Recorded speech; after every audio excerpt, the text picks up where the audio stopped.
Thanks a lot for coming out here this afternoon. It's a pleasure for me to be with you, and thanks also to the folks who organized this event and the hard work that they've done. Really appreciate it. I am a photographer as well as a writer, and so I'm going to show photographs, and I hope you can, here's what the captions are going to look like. So if you need to get closer to read them, you might, if you want to move your chairs or whatever.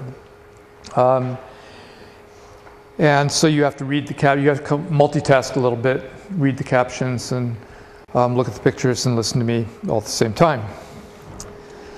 And I am going to talk about immigration today, and also the global economy, and kind of talk about what relationship they have with each other. If you have things that you want to say or questions you want to ask, you can either hold them to the end if you like, or if you want to ask them in the process, that's cool too. And basically, what I want to ask you as people to think about is what kinds of possibilities do we see now in our country for change? We just elected a new administration recently, President Obama, who ran for office, talking about change that we can believe in.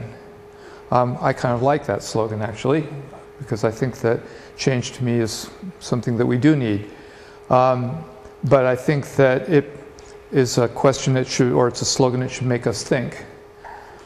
What kind of change? What direction do we want our country to go in now? And in order to answer that question, I think we have to start out by looking at where we've been. And so I'm going to begin by talking about the immigration raids and the kind of immigration enforcement activities that have gone on for quite a while now.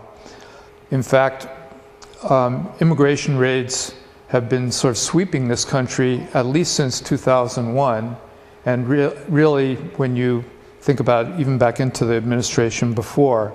And as a result, migration is increasingly being treated as a criminal act, and people are being sent to prison now, not just deported, but sent to prison for coming to this country and the things that people have to do as working people when they get here.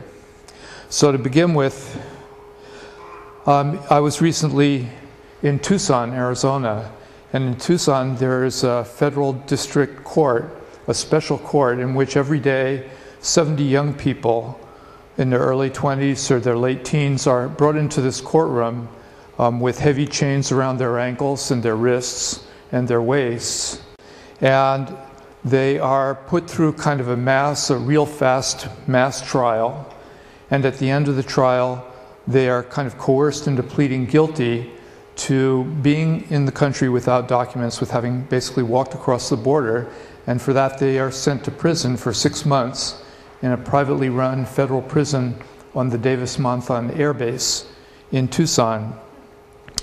And this kind of process, serious federal criminal charges, mass trials of defendants in chains, incarceration, these things are becoming standard features now of immigration raids and immigration enforcement, from Iowa to Los Angeles to here in the Northwest.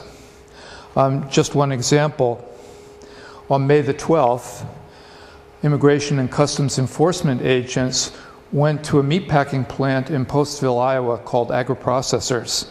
And at the Agri-Processors plant, they arrested and detained 388 young people from Guatemala, and they took them to a town about 2 hours away, Waterloo, Iowa, and there was a special courtroom that was sort of created for them on the grounds of what was called the National Cattle Congress. It's sort of like a cattle showroom for ranchers where cattle are auctioned off.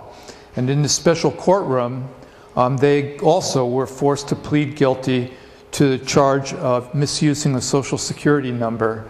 Now, the prosecutor in this case and the judge, the federal judge, had agreed 5 months before on not just the charges that people would be charged with, but the plea bargain that they would be forced into 5 months before the raid ever took place. In other words, 5 months before they even knew the names of any of the defendants, they had already figured out how their cases would be disposed. So these young people went to federal prison for 5 months, and then they were deported immediately afterwards. Women like Maria Rosala here were released supposedly for humanitarian reasons to care for their children, but they had a electronic monitoring device strapped around their ankle, as you can see hers there. She couldn't work. She and the other women who were released couldn't work, so they had no money to buy food, to pay their rent. If it hadn't been for the Catholic Church in Postville, these women would have gone hungry and homeless while they were waiting for their deportation cases to go through the legal process. Another raid on August 25th.